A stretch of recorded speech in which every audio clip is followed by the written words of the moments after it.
Hola, ¿qué tal? Bienvenidos al Tequila en el Comercio Internacional. Estamos transmitiendo en vivo desde nuestras instalaciones del Consejo Regulador del Tequila, prácticamente de Zapopan para el mundo. Y el día de hoy vamos a hablar acerca de un tema muy interesante. Vamos a hablar sobre la protección bancaria del tequila. Y para ello, pues, me permito presentar a nuestro compañero aquí en el Consejo Regulador del Tequila, licenciado Ricardo Soto, quien viene siendo el responsable del área de al área legal aquí del Consejo Regulador. Y pues bien, ¿no? Él seguramente tendrá mucho que compartirnos acerca del tema. Ricardo, qué bueno que nos acompañas ahora en esta emisión del programa de Tequila en el Comercio Internacional. Bienvenido. Gracias, gracias. Muy agradecido con todos ustedes por este pequeño espacio. Sí, efectivamente, para hablar del marco legal, la protección del tequila, es importante primero retroceder un poquito y hablar acerca de cómo se compone la propiedad intelectual en México. Básicamente tenemos tres pilares, el cual es el derecho de autor, el segundo los derechos de obtentor y el tercero los derechos de propiedad intelectual. Sobre eso que nos estás empezando a mencionar, Ricardo, es importante, bueno, si nos lo permiten, antes de iniciar al 100% para hablar del tequila, pues invitarle a todas las personas que nos están viendo atrás de pantalla, bueno, pues que si tienen alguna duda, algún comentario, pues comentarles de que estamos por Facebook Live transmitiendo. Así que si tienen por ahí alguna duda, algún comentario, háganos los comentarios y aquí seguramente les daremos respuesta oportuna para efectos de aclarar cualquier duda. El tema en verdad del día de hoy es muy interesante, Ricardo. Y fíjate, es muy interesante en el sentido de que estamos hablando sobre unos intangibles que es muy importante que quien esté exportando tequila o quien vaya a exportar tequila, pues lo considere, más que todo ahorita en esta época moderna en donde está la tecnología, nos está no rebasando, sino nos está haciendo, facilitando el conocimiento de lo que viene siendo la propiedad intelectual. Y como mencionabas, bueno, el universo de la propiedad intelectual, pues lo dividías en tres grandes rubros, que viene siendo el derecho, la propiedad industrial, derechos de obtentor y derechos de autor, tengo entendido. Así es. Pero ¿qué te parece si ahora sí que vamos aterrizándonos en los signos distintivos que viene siendo parte de la propiedad industrial? Ricardo, a ver, platícanos un poquito de introducción para después enfocarnos a lo que nos interesa hablar, que son las marcas. Perfecto, Octavio, claro que sí. Pues centrándonos en el tema de signos distintivos, podemos decir que son todas aquellas figuras, símbolos, vocablos o expresiones que se utilizan en la industria o en el comercio para distinguir un producto de otro de su misma calidad o especie. Y ahora sí podemos particularizar, estamos hablando de marcas, de avisos comerciales y de denominaciones de origen. Y hablando de las marcas, eh, en México, bueno, existen varios tipos de marcas que nos gustaría que nos mencionaras, pero es muy importante lo que les vamos a mencionar.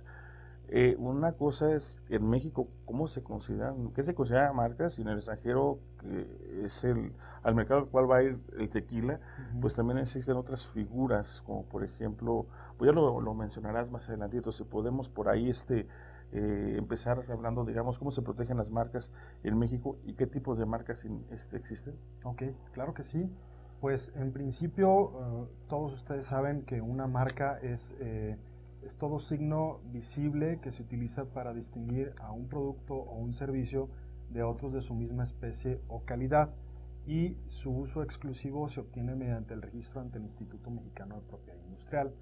Como bien comentaban, existen cuatro tipos de marcas. Son las nominativas, las mixtas, las tridimensionales y las innominadas, que son las que es un diseño simplemente. Y en este caso, digamos, cuando hablamos, por ejemplo, en otros países, como por ejemplo en Estados Unidos, que existen las marcas sonoras, o en otras partes las marcas olfativas, en este caso, en México, ¿cómo se podrían proteger? Bueno, es importante que lo señalas y hago énfasis en otros países. La legislación de la materia, la ley de propiedad industrial en México, no contempla ese tipo de marcas o de signos distintivos, pero efectivamente la legislación francesa sí contempla olores, sí contempla sonidos y sí contempla otro tipo de signos que son susceptibles de ser protegidos. En México, como lo dije, no existe la figura, entonces nos tenemos que apegar a los tipos que ya mencioné anteriormente. Pero en esencia, para registrar una marca ante el Instituto Mexicano de Propiedad Industrial, la recomendación es primero analizar correctamente cuáles son las prohibiciones para el registro de una marca. ¿Okay? La ley señala de forma muy concreta que es lo que no es susceptible de ser registrado. ¿Ok? Acto seguido, es muy importante elegir el tipo de marca que vamos a registrar. Ya lo mencioné, es innominada, tridimensional, mixta o nominativa. Y una vez que identificamos esto, es muy importante saber cuál es nuestro producto o nuestro servicio y encuadrarlo correctamente en la clase que lo proteja. Acto seguido, la recomendación es entrar a la base de datos del Instituto Mexicano a través de MarcaNet para realizar una búsqueda fonética y saber si ya existe un signo que sea similar en grado de confusión a nuestra marca a proteger. Lo que mencionas está muy interesante en el sentido de esas formalidades que se tienen que seguir para efectos del registro de una marca, pero me gustaría primero abarcar la primera parte que mencionabas. Mencionabas que existen varios tipos de marcas, las marcas innominadas, que se llama la nominada y nominada, tridimensional y mixta. En ese sentido, las personas que no sepan cómo es, en qué consiste cada uno, ¿nos podrías explicar? Por supuesto. El tipo de marca nominativa se refiere a una palabra, muy sencillo, es como se escribe. La marca innominada se refiere a un dibujo o a un diseño. ¿Que sería como el logo? Exactamente, sería como el logo, muy acertado. La figura de la marca mixta, podemos hablar que es la conjugación de ambas, tanto una palabra como un logotipo o un diseño. Y por último, la marca tridimensional viene siendo una figura que contempla tres perspectivas, es alto, ancho y profundidad. Generalmente este tipo de figura se utiliza para proteger, en el caso del tequila, las botellas. Y eso que mencionas es algo muy común. Fíjate, Ricardo, de que tú sabes de que existen más de 1.600 marcas de tequila y por ejemplo, tenemos el caso de una marca de tequila que no se podía comercializar aquí en territorio nacional debido a que el diseño de la botella ya estaba registrado por otra tequilera. Entonces, pasaron muchos años para que pudiera salir al mercado nacional ese tequila por cuestiones marcarias. Y también algo que mencionas, y me gustaría recalcarlo para quien está atrás de nuestro auditorio, es de que, de que cuando ustedes vayan a registrar una marca, pues esas marcas, pues no hay que olvidarnos de varios principios, que son muy importantes. Por ejemplo, el principio de territorialidad, que consiste en qué sería, Ricardo.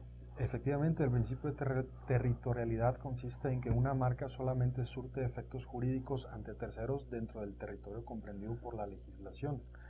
Es decir, si tú registras tu marca en México, solamente en México es viable y solamente en México puedes llevar a cabo acciones para protegerla. Y eso que menciona Ricardo, y escuchen muy bien quien está atrás de pantalla, aplica nada más para México. Estamos hablando nosotros de un producto que va para el extranjero, entonces debemos de conocer pues también aquellas regulaciones o aquellos países en donde quisiéramos expandir nuestro negocio para también registrar en esos países la marca, porque si bien es cierto, ahora con la tecnología de la información, pues una marca que tú subas a internet automáticamente llega a todo el mundo y pues imagínate, ¿qué nos podrías decir acerca de la tecnología? ¿Cómo pudiera afectar o ayudarnos en cuestiones marcarias? Ok, pues es un tema muy interesante. La realidad es que toda marca debe de llevar una protección integral. Una protección integral comprende protegerla de forma nominativa, de forma mixta, incluso el diseño simplemente también tridimensional. Entonces estás abarcando las distintas figuras o los distintos tipos de la marca. Pero como bien señalas, el día de hoy las tecnologías a través de las redes sociales pues hacen que el mundo sea más pequeño, es decir, podemos darnos a conocer, podemos dar a conocer nuestro producto en distintos mercados. La recomendación es, si ustedes tienen intención de exportar su producto a cualquier otro país, lo hagan de manera previa, es decir, soliciten el registro, no es necesario que lo obtengan, solamente con la solicitud presentada ustedes ya tienen una expectativa de derecho que les da la facultad de impedirlo el día de mañana a alguien que haga el uso no autorizado de su marca, ya sea de su diseño, de su logotipo o de su nombre. Entonces, como lo comentábamos, las redes sociales abren la puerta al mundo y la recomendación sería identificar correctamente los mercados y comenzar con las solicitudes de registro de marca en esos países. ¿Qué crees? Nos están preguntando aquí, hablando de las redes sociales, tenemos una pregunta que nos están haciendo vía, por medio de nuestras redes sociales, acerca de los dominios. Los dominios de internet, dice la pregunta, en el caso de los dominios, ¿se puede registrar una marca como parte del dominio y cómo se puede proteger? Okay. Los dominios, ¿qué son los dominios? Ok, los dominios de internet es básicamente el nombre que le pertenece para una web en particular. Es decir, el nombre de dominio no es susceptible de ser protegido como una figura, simplemente se compra, es decir, se adquiere. Al momento de ser el dueño de únicamente tú eres la única persona facultada para utilizarlo, para explotarlo, para comercializar a través del dominio el producto, el servicio o cualquier cosa que desees anunciar. Pero, ¿cómo se protege? En la práctica, en México lo que se realiza es que ante el Instituto Nacional del Derecho de Autor se protege la reserva de dominio y al mismo tiempo se acompañan imágenes o impresiones de pantalla del dominio para saber qué elementos contiene, qué colores, qué diseños. Entonces todo eso forma parte de la solicitud de registro y es importante saber que sí lo contempla la legislación. En primer lugar se compra, en segundo lugar se protege. Entonces de esta manera podemos reservarlo y únicamente pues impedir también el día de mañana impedir el uso a alguien que no tenga nuestro permiso o nuestra autorización para hacerlo. Lo que acabas de mencionar es muy importante porque hablábamos sobre el principio de territorialidad, después mencionaste el principio de explotación, el principio de exclusividad y terminaste ahora sí que hablando sobre el principio de protección. Cuatro principios que son muy importantes en cuestiones marcarias y que de ello vamos a seguir hablando después de este pequeño corte. Estamos aquí en el Tequila en el Comercio Internacional. Les recuerdo que estamos en vivo transmitiendo desde Guadalajara hacia el mundo, desde las instalaciones del Consejo Regulador. Cualquier duda, cualquier comentario, estamos en la red. Seguimos el momento.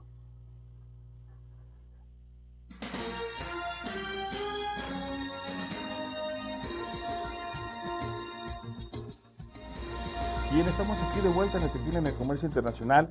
Les recuerdo que estamos transmitiendo en vivo y pues bueno, si ustedes tienen por ahí alguna duda, algún comentario que respecto al tema que estamos hablando aquí con nuestro compañero Ricardo Soto, quien viene siendo responsable de aduanas, responsable del área legal, ya te estoy poniendo responsable de aduanas del Consejo Regulador del Tequila, pues estamos aquí pues transmitiendo para ustedes, si tienen alguna duda con respecto a las marcas principalmente, pues estamos aquí con el experto en la materia. Y pues bueno, mencionábamos en el bloque anterior, Ricardo, acerca de que los tipos de marcas, que viene siendo un principio muy importante, el principio de territorialidad. Esto nos referíamos de que cada marca entonces la tendremos que registrar en cada país. Así es. Y eso, sobre la vigencia de las marcas, ¿de cuánto tiempo viene siendo regularmente? ¿O en México de cuánto es? En México tienen una vigencia de 10 años prorrogable por el mismo periodo. Por el mismo periodo. ¿Y qué pasa? Dicen por ahí, se dice de que hay algunas tequileras que las registran cada 3 años. ¿A qué se debe eso?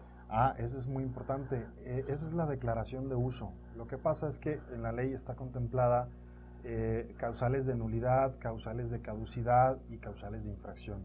Entonces, para demostrar el uso ininterrumpido de la marca, es como bajo protesta de decir verdad y voluntariamente se declara al Instituto Mexicano de la Propiedad Industrial que se está haciendo el uso ininterrumpido con ese periodo de 3 a 5 años para demostrar el uso de la misma. Entonces, si bien no es un requisito que legalmente se solicite por parte del instituto, es una muy buena práctica que todos los abogados recomiendan a sus clientes y lo que se hace es que se resguardan también facturas, notas de ventas, publicidad y todo lo que en ese momento se utiliza en el uso de la marca. Entonces se declara bajo protesta de decir verdad y se guardan todos esos documentos para hacerle frente a una situación o a un conflicto de interés a través de una nulidad, a través de una caducidad o de una infracción, ¿no? Entonces así nos allegamos de todos los elementos para demostrar ante cualquier tercero que el uso de la marca es con base a los usos y costumbres del comercio en el territorio nacional. Eso que mencionas es muy interesante, ya que muchos exportadores pues desconocen ese tipo de información. Dicen, ya la registré y durante 10 años va a ser mía, pero bueno, pues hay que comprobar de que uno la está utilizando en los primeros 3 años, si no, pues legalmente pudiéramos ponernos en conflictos en que alguien más la llegue a utilizar. Y como tú dices, hay que llegarse de evidencias para poder comprobar que realmente la estábamos utilizando. Exactamente. Si la quiero registrar, la pregunta es, si se quiere registrar la marca o se quiere renovar, ¿cuánto cuesta? ¿Hay algún derecho que se tiene que pagar? Sí, efectivamente, para registrar la marca tiene un costo de acuerdo al tarifario vigente del Instituto Mexicano de Propiedad Industrial, es alrededor de 2,975 pesos más IVA, y eso efectivamente da la vigencia, una vez que pasa el examen de forma y el examen de fondo, el que se otorga el título, da la vigencia por los 10 años prorrogables que platicábamos.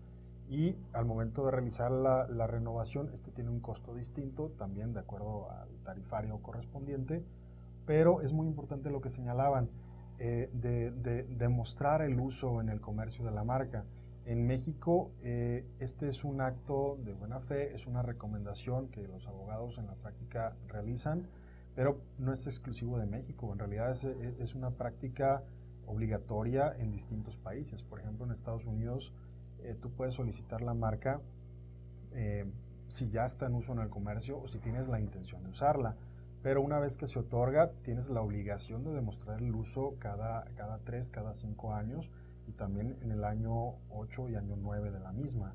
Entonces, ahí en Estados Unidos sí es una obligación, sí es un requisito que tienes que cumplir para mantener la vigencia. En el caso de México es una buena práctica, es una recomendación, pero también lo es en los demás países alrededor del mundo. Entonces es importante saber que podemos hacer nuestro trabajo de manera preventiva y evitarnos un dolor de cabeza el día de mañana. Nos está preguntando desde nuestras redes sociales, si tenemos una pregunta. Si yo tengo registrado una marca de tequila y le hago una adecuación como parte de la adecuación que se le hace al producto, esta adecuación queda registrado como si fuera una marca nueva y tengo que mantener también la anterior. Bueno, aquí es importante señalar, cualquier modificación que realices a la marca es importante solicitar el registro nuevamente. Es decir, la marca puede llegar a presentar algunas variaciones porque en la práctica a lo mejor es difícil que salga con los colores como se protegió. Pero es importante saber que de la forma en la que se solicitó, de esa manera se debe de utilizar. Entonces, si hay alguna variación, la recomendación es proceder a registrarla, porque de lo contrario, pues no podremos hacer o tener ningún derecho para combatir el uso ilegal de esta. Es como algunas marcas de refrescos que sacan con sus marcas retro, que tenían por ahí registros marcarios de los años de 1940 y sacan su refresco retro y es porque van manteniendo la evolución de su marca. Exactamente. Y en este caso para el tequila sería lo mismo. Sí, sí, de hecho ese ejemplo que pones es muy práctico, lo podemos ver no solamente en refrescos, sino también en alimentos. Podemos ver que de repente lanzan un producto con las marcas originales, un aspecto retro, y es muy padre. Podemos ver cómo en los 40s, en los 50s, en los 60s utilizaban diseños distintos y podemos ver que esos diseños pues al día de hoy están vigentes, están protegidos y la marca sigue siendo, la compañía sigue haciendo uso de sus marcas. Y que son un éxito, porque hay gente que se dedica a coleccionar ese tipo de productos y como tú dices, ver un producto como salió hace 50, hace 40 años, original hasta con el envase, como ha salido en unas marcas de refrescos ahí muy reconocidos, pues también, bueno, esa es una pregunta muy interesante, porque decía, sabes una cosa, yo registro una marca y si la llego a registrar, la tengo que estar, y si la voy a modificar, tengo que estar registrando otra vez, pues la respuesta es que sí. Ya hablamos, por ejemplo, del registro. ¿Cómo es recomendable? ¿Registrarlo con los colores originales con los cuales voy a sacarlo? O como se dice por ahí, registrarlo en blanco y negro, para efectos de que después tú puedas ahí acondicionarlo o cambiarle. Mira, la recomendación es utilizarlo o registrarlo más bien de la manera en lo que lo vas a utilizar. Si tu diseño incluye colores y tú vas a buscar que esos colores permeen en el producto, en el empaque y ser muy estricto, incluso también en las facturas o en los documentos membretados de la empresa, que esos colores sean los mismos, pues adelante. Sin embargo, en la práctica sabemos que es complejo que eso sea o ese detalle sea revisado en todo momento. Entonces, hay quien lo registra en blanco y negro para evitarse dolores de cabeza. La recomendación es muy a su libertad. Yo prefiero registrarlo en blanco y negro por si algún día hay algún problema en la impresión o los tonos cambian. Pues simplemente el diseño básico es en blanco y negro y eso lo puedo yo reclamar ante cualquier tercero. Y esto que mencionas de los colores me lleva a otra pregunta. Pónganle de que yo hago una marca de tequila y hago mi diseño de la etiqueta y hago una mezcla de colores y saco un color especial. Los colores en especial o la tipografía o los dígitos se pueden registrar por aparte solos nada más. ¿La ley me lo permite? ¿O tiene que estar junto o con algún requerimiento en especial? Bueno, esa es una muy buena pregunta. Sí se puede. Desafortunadamente en México no tenemos tan desarrollado al grado de decir por ejemplo, cito el ejemplo de Coca-Cola, ¿no? Coca-Cola tiene protegido ese color de rojo y esa tipografía, pero la legislación norteamericana sí lo permite. En México no. En México lo que se protege es el diseño en su conjunto. Entonces el tipo de letra, el color y el diseño forma parte de una marca, pero no en particular el tipo o la tipografía de letra utilizada, ni el color. Entonces es importante tenerlo en consideración y saber si nuestra marca es tan valiosa y si nuestro diseño o nuestro color es único. Podemos buscar la protección en el extranjero en base a la legislación norteamericana que sí lo permite. En esos casos sí, pero en México tuviera que estar combinado con algunos dígitos o con algunas literales o con algunas otras imágenes para poderlo proteger en el diseño que tú mencionas. Es que eso es bien interesante porque ahora estamos hablando de una protección integral. Bajo el esquema de la propiedad industrial tenemos la marca, pero si nos interesa el color podemos proteger o podemos blindarnos a través de la Ley Federal de Derechos de Autor, en el que sí es protegible un color, un diseño, una imagen, es decir, ese tipo de detalles. Entonces, podemos tener nuestra marca registrada y podemos tener nuestro registro de derecho de autor para tener un frente común, es decir, para blindar no solo el diseño, sino también el color o el dibujo que es propio de nuestra empresa. Entonces, en ese sentido, tenemos que también considerar la Ley Federal de Derechos de Autor, registrarlo en también de autor como una obra pictórica o artística, y ya después vincularlo a la marca y con eso ya tenemos el blindaje más fuerte. Exactamente, estamos haciendo uso de ambos derechos, pero en distintas figuras, y de esa manera podemos blindar, podemos protegernos y tener una protección integral. Eso que menciona Ricardo es muy interesante y quiero invitar al público que está atrás de nosotros viendo las pantallas de que si tienen alguna duda más especial, no duden en contactarnos aquí como Consejo Global de Tequila. Entre los servicios que estamos ofreciendo pues viene siendo eso, de brindar información que pueda ser útil para ustedes en materia, en este caso marcaria, si quieren ir a otros mercados. Pero Ricardo, mencionabas algo muy interesante. Fíjate, lo que tú vas comentando me trae otra pregunta y creo que me vas a decir que te estoy preguntando porque tenemos un guión. Quiero que sepan que tenemos un guión, pero de ese guión me estoy saliendo totalmente del guión porque un comentario tuyo me lleva a otra pregunta. Mencionabas acerca de una marca de cola, de un osito que está ahorita de moda, es un osito.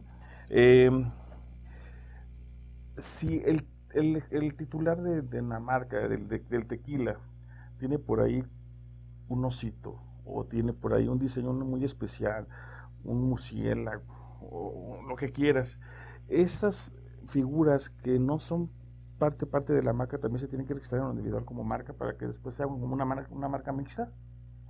Es una muy buena pregunta. Cuando registras una marca hay un apartado de leyendas o figuras no reservables. Esto significa que podemos hacer uso o no de esas palabras o diseños que a lo mejor en algún momento forman parte de, pero si nos interesa explotar ese dibujo, esa figura, ese diseño, definitivamente tendríamos que registrarlo, porque de esta manera tendríamos la facultad de poder impedir que algún tercero haga uso de ese diseño. Y eso que mencionas, para la gente que está atrás de pantalla, pues es muy importante porque recientemente, bueno, no recientemente, dentro de la historia que tenemos aquí como consejo trabajando, pues hemos visto de muchos casos buenos y malos y de éxito, etcétera, acerca de las marcas. Pero ese detallito de esas figuras, como el osito que tú mencionas, algunos tequileros lo ponen en relieve en sus botellas. Y hemos tenido por ahí algunos casos en que esos relieves de esas figuras no las registraron como marca. Tuvimos otra vez un caso que conocemos por ahí acerca de un retorno de varios trailers con tequila respecto a un problema marcario, y es que resulta de que la figura que iba a marcar en relieve en la botella pues estaba registrada por otra persona. Entonces, bueno, pues imagínense un cargamento de 9, 10 trailers con tequila que tuvieron ese problema, lo que puede reflejar tanto como para económicamente, financieramente a la empresa. Por eso es muy importante este programa, por eso lo hemos promovido para que nos acompañes, Ricardo. Y pues bueno, hablamos sobre el registro. El registro se hace en el INPI, en el Instituto Mexicano de la Propiedad Industrial. Ahora sí que nos gustaría saber paso por paso, ¿qué es lo que tengo que hacer? Mencionabas inicialmente que hacemos el registro, metemos la solicitud, a partir de esa fecha se contabilizan los 10 años en caso de que sea aprobada. Ok, no, los 10 años se contabilizan a partir de que se obtiene el registro. Pero es importante dar un paso atrás, es decir, ejecutar esa búsqueda en la base de datos del instituto para identificar si existe o no otra marca que sea similar en grado de confusión a la mía, y en su defecto cambiarla, ¿no? Modificarla para que puedan, para que tenga buenas probabilidades de éxito. Entonces, presentas la solicitud e inmediatamente entramos en un proceso que es relativamente nuevo. Estamos hablando del sistema de oposición. La oposición es básicamente esta posibilidad, este instrumento legal que permite que un tercero que tenga una marca que sea similar en grado de confusión, que se le parezca, ya sea gramática, fonética o conceptual, pueda hacer valer su mejor derecho, es decir, manifestar ante el Instituto Mexicano de la Propiedad Industrial lo que considere a su derecho para impedir el registro de esta. Entonces, una vez que se presenta la solicitud, se publica en la Gaceta, al mismo tiempo comienza a contar el plazo para la interposición de la oposición, y una vez que se interpone, el instituto da parte al solicitante y a final de cuentas el instituto podrá tomar en consideración o no las observaciones para otorgar el registro de la marca o no. Entonces es importante saber que este sistema de oposición pues ya nos pone en un mismo nivel de igualdad jurídica con respecto a otros países. Es decir, este sistema de oposición es una realidad en Estados Unidos, es una realidad también en otros países. Entonces, en ese sentido también el legislador mexicano ha venido innovando. Entonces, al avance de las nuevas tecnologías, también jurídicamente se ha venido desarrollando un sistema como lo es la oposición para que no exista un desfase entre la legislación y entre el comercio, es decir, entre la práctica y la teoría. Y en ese sentido, como tú mencionas, bueno, pues no hay que olvidar de que ese sistema de protección pues pudiera variar de un país a otro. Seguiremos quizás las mismas líneas, algunos mecanismos de protección diferentes en un país, pero aquí las podremos adaptar de acuerdo a nuestra legislación, igual, de la misma forma, como decía, las marcas sonoras o las marcas olfativas, las marcas auditivas. En este caso, bueno, aquí también existen ciertas figuras con las cuales las podríamos proteger, pero hay un punto que estamos por ahí hablando, y me gustaría partir desde un inicio. ¿Cómo clasificar las marcas? ¿Existe algún convenio o un arreglo internacional que clasifique las marcas? ¿Te parece bien si iniciamos hablando de esto después de este pequeño corte? Sí, por supuesto. Estamos aquí en Tequila en el Comercio Internacional, transmitiendo en vivo desde Guadalajara. Estamos a sus órdenes en las redes sociales. Regresamos en un momento.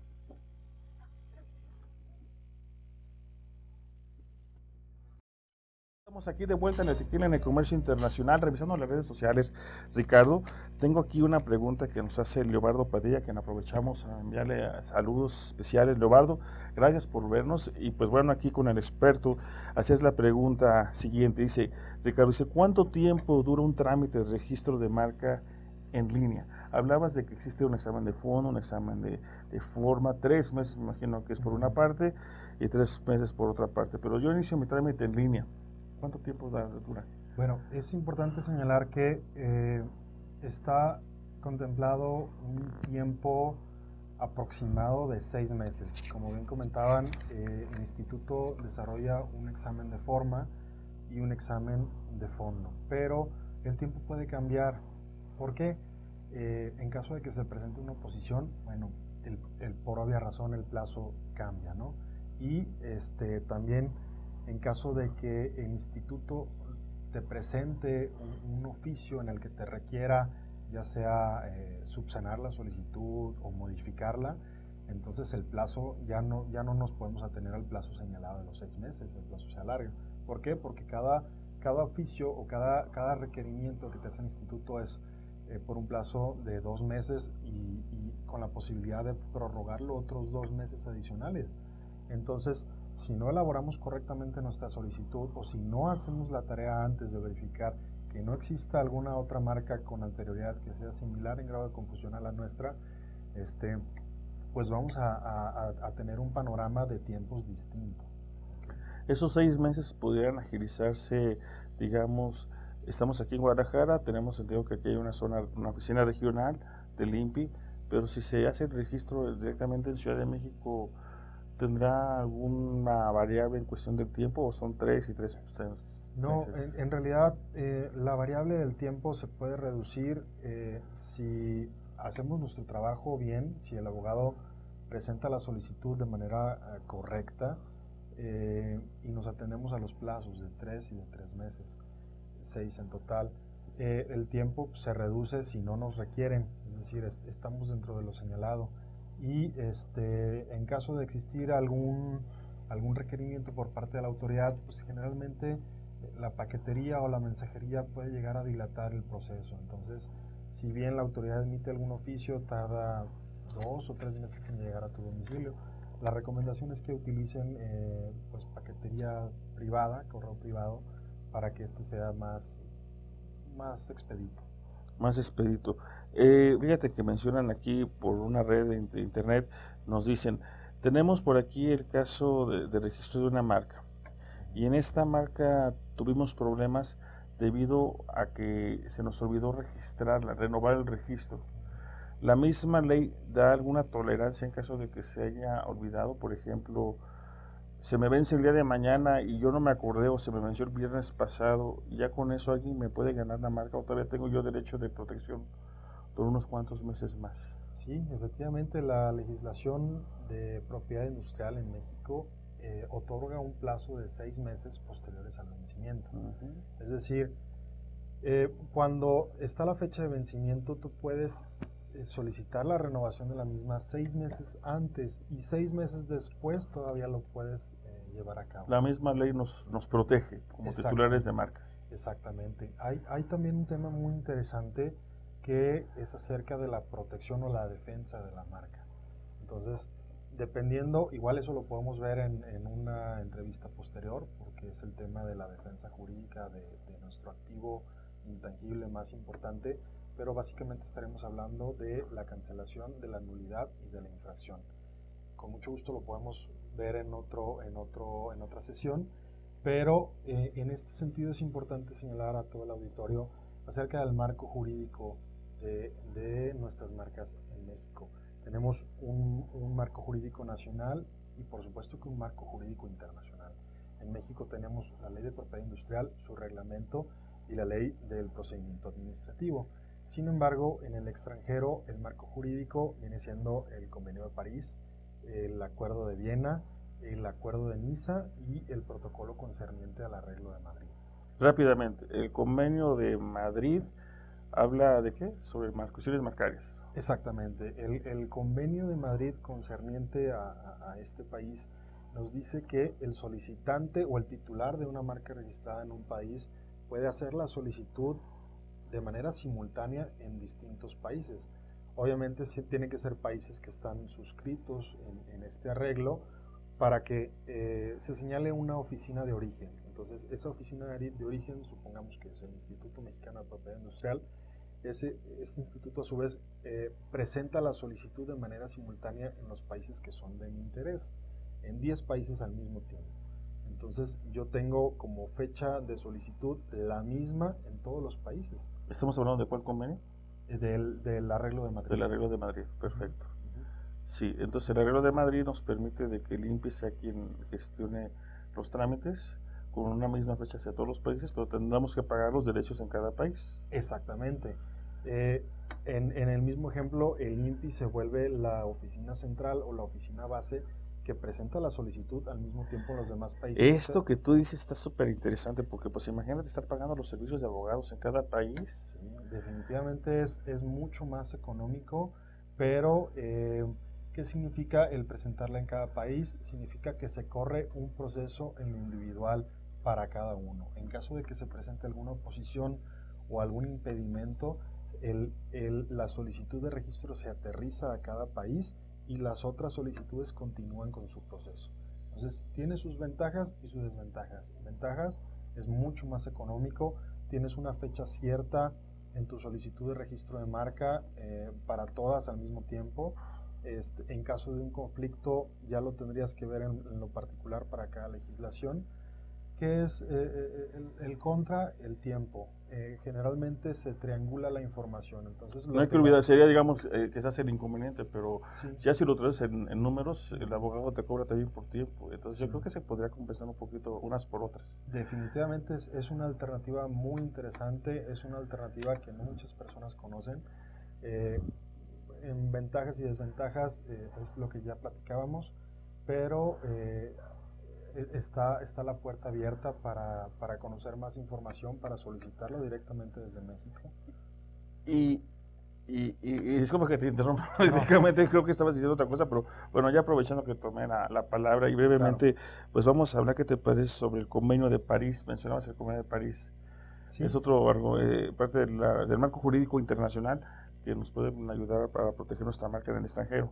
Sí, gracias. El Convenio de París viene siendo ese convenio marco, ¿ok? Porque digo marco porque de ahí es donde parten todas las legislaciones de propiedad industrial en los distintos países. Es decir, al suscribir y formar parte de ese tratado, aceptamos unas reglas en general, reglas o principios básicos como la territorialidad, ya platicábamos, los tipos de marca, los tiempos, los esquemas, la protección. Entonces, el Convenio de París es, digamos, la raíz o este tratado madre al cual todos los países que suscriben acuerdan adoptar determinadas condiciones y requisitos en la ley de la materia. Entonces, de ahí se deriva todo lo que actualmente conocemos. Y todo lo que actualmente conocemos, me gustaría nada más hacer referencia en ese convenio al artículo número 10 bis del Convenio de París, que hagan en cuenta, digamos, que estamos en materia de comercio internacional, pues ese artículo 10 bis prácticamente es como un copiar-pegar en los tratados de libre comercio. El artículo dice de que no se permitirá por parte de los países negociantes que se comercialicen mercancías en territorio nacional que induzcan al consumidor al engaño con productos que se digan tipo, sabor, estilo, etcétera. Y pues de esta forma, bueno, pues pudiera tentarse o afectarse al titular de una marca o hasta de una denominación de origen. Por ejemplo, nunca vamos a permitir que exista una bebida tipo tequila o sabor tequila, porque seguramente nosotros como consejo, con base en ese acuerdo Convenio de París, pues estuviéramos ejerciendo pues las acciones legales que pudieran conllevarse. Estamos hablando del Convenio de París. Luego hablábamos ahora sobre NISA, el arreglo convenio. Es un acuerdo. Es acuerdo. El acuerdo de NISA es ese acuerdo entre las partes para definir de qué manera se va a clasificar los productos y servicios que existen en el mercado. Entonces es muy importante porque estamos hablando de homologar a nivel internacional cómo clasificar nuestros productos. ¿Y México ya adoptó ese sistema de clasificación? Sí, claro, por supuesto. Que son 38 para mercancías, 38 clases. Para productos. Y el resto que son para 46. Son servicios, el resto son servicios y son 45 clases en total. Yo como titular, digamos, yo como un tequilero puedo registrar mi marca de tequila en otras clases. Por ejemplo, quiero sacar mi playera con mi marca, quiero sacar mis plumas, quiero poner mi hotel, quiero poner, o sea, si es posible que yo lo haga, o nada más con que lo registre en la clase 33 es suficiente. No, sí es posible que lo registres en otra clase. Atendiendo el caso o la situación del tequila, la recomendación es no solo proteger su marca en clase 33, es háganlo de forma nominada, innominada y mixta, pero no solo en clase 33, sino también en clase 32. Estamos hablando que ambas clases abarcan pues, bebidas alcohólicas. Si bien la clase 33 son destilados, en la clase 32 podemos hablar, por ejemplo, de cervezas. Pero en la práctica hemos visto ejemplos donde determinada marca está registrada únicamente en la clase 33, pero tiene un competidor o tiene otra empresa que vende bajo la misma marca, pero cervezas o otro tipo de bebidas con contenido alcohólico. Estamos hablando de un tema muy interesante, digamos, y esa recomendación que hace Ricardo es muy importante. Así que si ustedes están dentro de este mundo de la exportación del tequila, de la elaboración, comercialización del tequila, pues una recomendación es de que registren su marca en la clase 33 y en la clase 32. Así es. Estamos aquí en el Tequila en el Comercio Internacional. Regresamos de un corte. ¿Y qué te parece, Ricardo, si hablamos sobre los juicios de nulidad y todo lo que mencionabas hace un momentito? Perfecto, por supuesto. Estamos en las redes sociales. Regresamos enseguida. Estamos en el Tequila en el Comercio Internacional.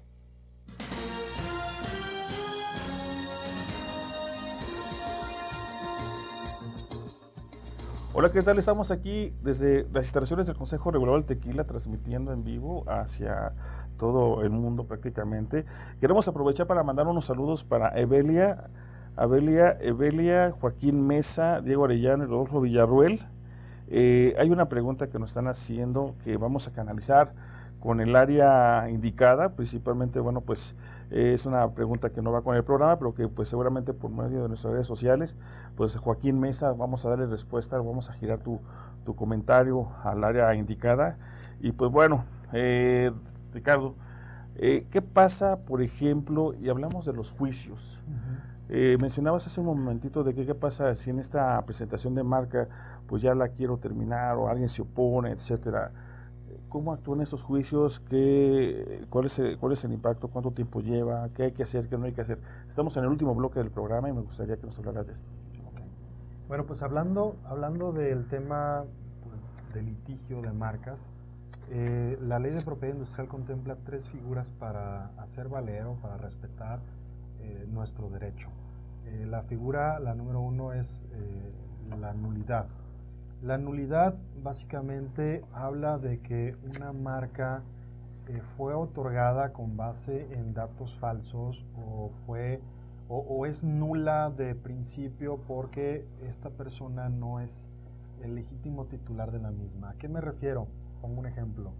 Cuando una empresa que es comercializadora o distribuidora de un producto en otro país tienden en algunos casos a registrar la marca en el país donde venden los productos, pero eso significa que el titular de la marca en el país donde se está distribuyendo no es el legítimo propietario de esta. Entonces, ¿qué es lo que sucede? Que el dueño de la empresa en el país de origen puede hacer valer su derecho en el país en el que solicitó. Voy a ser un poco más preciso.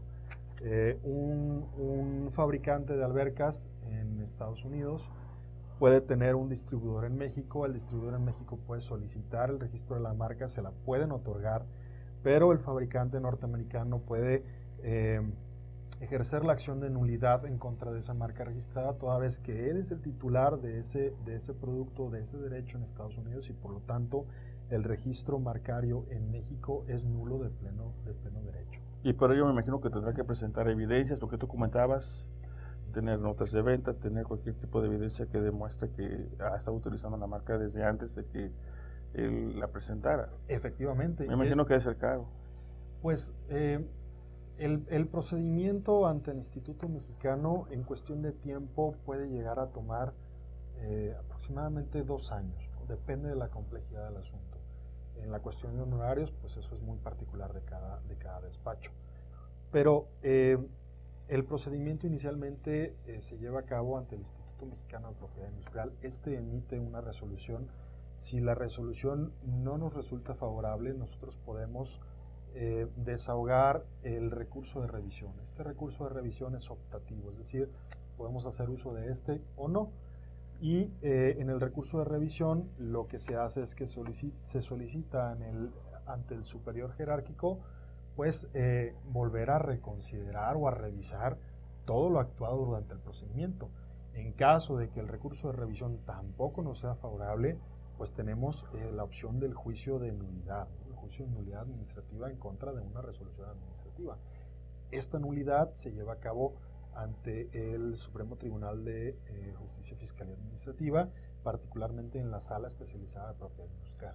Entonces, regresando a las opciones contempladas en ley y a lo que comentaban acerca del uso, está la opción de la caducidad.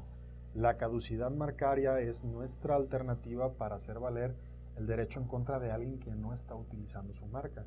Hemos comentado que el obtener el registro de una marca no se trata simplemente de ya tengo mi título y lo guardo debajo del colchón, ¿no? Y ya no hago nada con él. Al contrario, hay que utilizarlo, hay que demostrar el uso. Entonces ahí es donde entra la caducidad para quitarle el derecho o hacer valer nuestro mejor derecho en contra de alguien que no está utilizando de acuerdo a los usos y costumbres la marca en el comercio para productos o servicios. Entonces podemos solicitar al instituto y esta persona, el titular de la marca, debe demostrar de forma fehaciente que ha venido haciendo un uso ininterrumpido de la misma en el comercio.